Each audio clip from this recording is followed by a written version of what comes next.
Amigos oyentes, hermanos queridos, buenos días. El Evangelio del día. Hoy, 9 de noviembre del año 2022.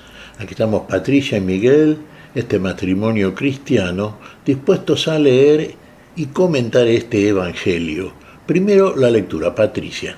Lectura del Santo Evangelio según San Juan, capítulo 2, versículos del 13 al 22. Se acercaba la Pascua de los judíos. Jesús subió a Jerusalén y encontró en el templo a los vendedores de bueyes, ovejas y palomas, y a los cambistas sentados delante de sus mesas. Hizo un látigo de cuerdas y los echó a todos del templo, junto con sus ovejas y sus bueyes. Desparramó las monedas de los cambistas, derribó las mesas y dijo a los vendedores de palomas: «Saquen esto de aquí y no hagan de la casa de mi Padre una casa de comercio». Y sus discípulos recordaron las palabras de la Escritura: «El celo por tu casa me consumirá». Entonces los judíos le preguntaron: «¿Qué signos nos das para obrar así?». Jesús les respondió: «Destruyan este templo y en 3 días lo volveré a levantar». Los judíos le dijeron: «Han sido necesarios 46 años para construir este templo, ¿y tú lo vas a levantar en 3 días? Pero él se refería al templo de su cuerpo. Por eso, cuando Jesús resucitó, sus discípulos recordaron que él había dicho esto y creyeron en la Escritura y en la palabra que había pronunciado. Palabra del Señor. Gloria a ti, Señor Jesús. Creyeron en la Escritura y en la palabra que él había pronunciado, la palabra. Creyeron en él. Fíjense, subió a Jerusalén, sí, en el tiempo de la Pascua, claro. Él venía a celebrar la Pascua. Pero verdaderamente, él era la Pascua, él era nuestra Pascua. Y uno diría, bueno, él, Pascua nuestra, nos pascualizó a todos, sí. Siguiéndolo a él, desarrollamos este camino que nos lleva al lugar de la vida y en la plenitud de la misma en la gloria, siguiendo a aquel que viene a nosotros a buscarnos para celebrar la Pascua de esta manera, este verdadero paso de la muerte a la vida. Fíjese, acá estamos en Jerusalén ya. El Señor ha llegado y lo primero que va naturalmente es al templo, la casa de mi Padre, como dice Jesús. Y es así. La casa del Padre. ¿Y qué ve ahí, en la casa del Padre? Bueno, ve todo un negocio, claro, como, mire, hermanos, en realidad esto se observa en todo el mundo y en muchos templos, lamentablemente, ¿eh? ¿Qué estaban haciendo? Y estaban ahí comprando y vendiendo. Bueyes, ovejas, palomas. Estaban los cambistas cambiando las monedas porque debían hacerse las ofrendas en moneda judía. Estaban cambiando aquella moneda que no era, por ejemplo, de judía, como puede hacerse en cualquier casa de cambios. Por supuesto, para la buena ganancia por parte de aquellos cambistas y de aquellos que vendían los animales. Bueyes, ovejas, palomas, animales para el sacrificio, en ofrenda respectiva respecto del culto, precisamente. ¿Qué hace Jesús frente a esta situación? Porque en realidad aquí lo más importante pareciera ser para todos los que estaban ahí siendo partícipes de esta compra y venta, era el negocio que estaban haciendo aquellos que vendían la moneda y cambiaban las monedas y vendían los animales. Bueno, el Señor hace una cosa muy concreta, ¿eh? Acá la palabra, el Señor seguramente dijo, vamos a explicarles después, pero primeramente lo vamos a sacar a latigazos, a todos estos.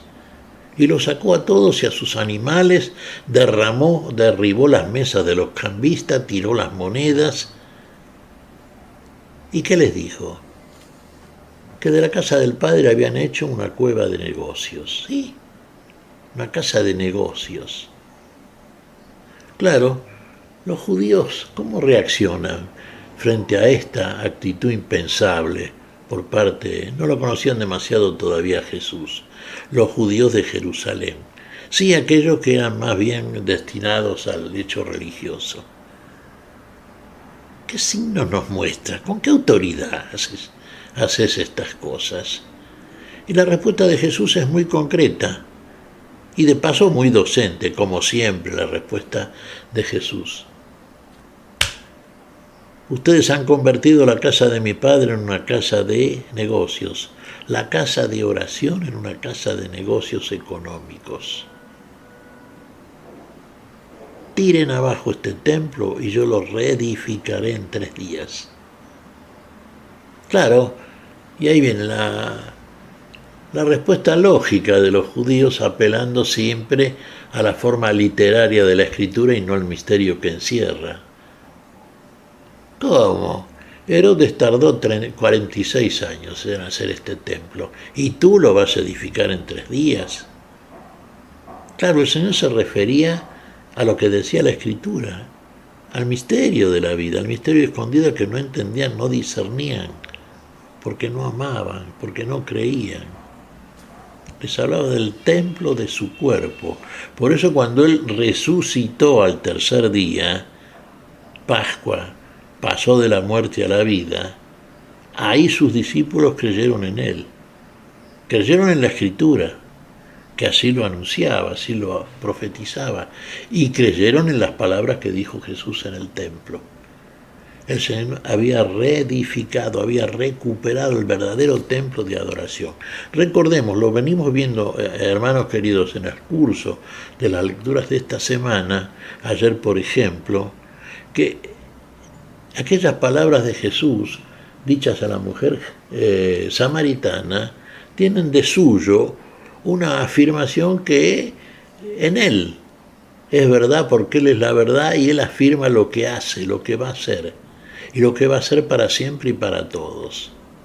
Día llegará, y ha llegado el día porque ha llegado el Señor de la vida, ha llegado el día del Señor, día llegará en que los verdaderos adoradores adorarán al Padre en espíritu y en verdad.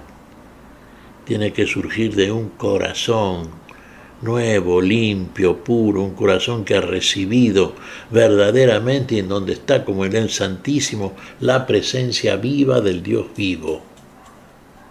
En el corazón de la fe, en el corazón de aquellos que tienen fe verdaderamente y aquellos que están siendo reedificados como templo para el Señor. Somos templo del Espíritu Santo, hermanos, y hemos recibido ese Espíritu que nos acredita como hijos de Dios y como tales tiene que ser nuestra conducta y nuestro culto de adoración.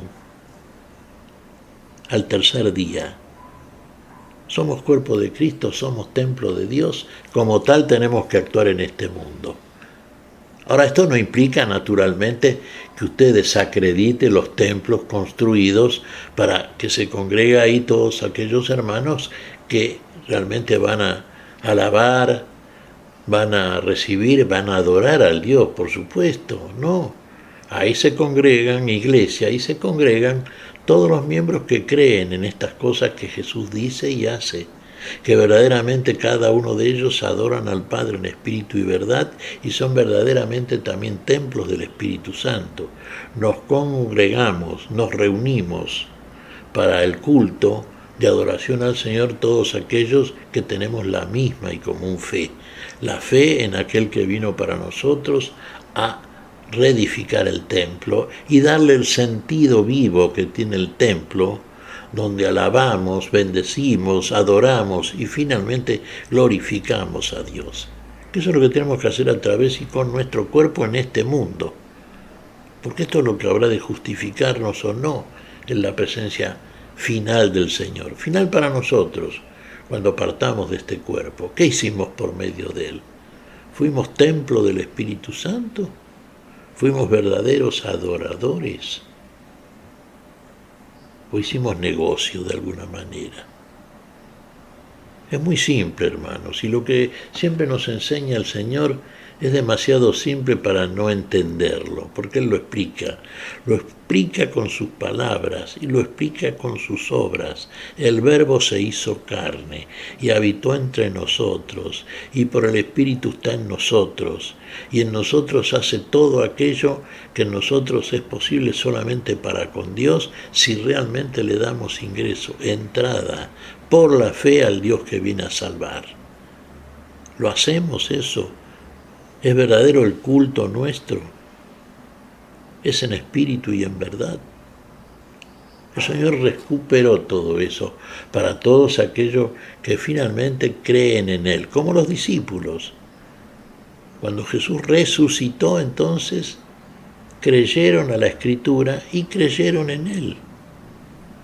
Él era la misma Escritura, el mismo autor de la Escritura, la palabra que se hizo carne y que habitó entre nosotros, que está entre nosotros y que nos confiere el poder por la fe que también nos regala de poder obrar y ser un verdadero templo de adoración al Señor.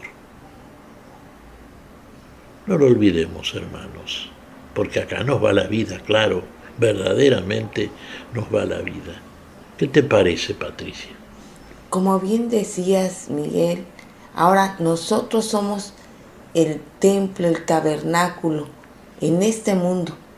Y el Señor nos da su Santo Espíritu con carismas a cada uno para que, unidos todos, lleguemos a la patria celestial, haciendo uso de estos dones en beneficio del otro, por amor al otro, sin excluir a nadie, siendo todos y cada uno familia del Señor. No porque estés de acá o por el que estés de allá, deja de serlo. No porque este me cae bien y el otro me cae mal, deja de serlo. De todos modos somos familia del Señor y eso nunca tenemos que olvidarlo. Y que lo que Dios nos da tan generosamente, esos carismas espirituales, son para beneficio del otro, para construirnos entre todos, para llegar a allanar ese camino que nos lleva a la patria celestial.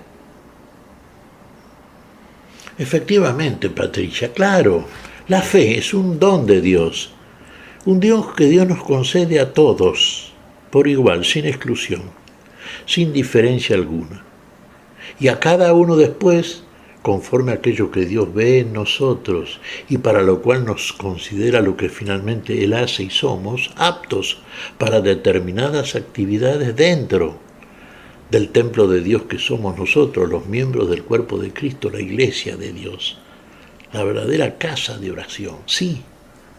De ahí vienen los carismas, los dones particulares, que cada uno usa en función de la recepción que de Dios tuvo a partir de la fe, y lo aplica en beneficio de su prójimo, de sus hermanos, claro, siempre pensando en el otro. La fe es común a todos, los carismas son dones particulares, y cada uno recibe aquel que es el que debe ejercer, en el seno de la unidad del cuerpo que es la iglesia, que es una sola, es una santa, católica y apostólica, la iglesia del Señor, la comunión de los santos. No olvidemos esto, hermanos, unidos todos en Cristo Jesús, verdaderamente el culto de adoración a Dios. ¿Qué te parece si agradecemos al Señor? Muy bien, Miguel. Te damos gracias, Padre Celestial, en el nombre santo de nuestro Señor Jesucristo. Te damos gracias, Padre, te pedimos perdón por nuestras faltas. Señor, pedimos tu bendición para este día. Tu espíritu de fe, tu espíritu de unidad, tu espíritu de comunión. En tu nombre santo lo pedimos, Señor. Por Jesucristo, Señor nuestro. Amén y amén.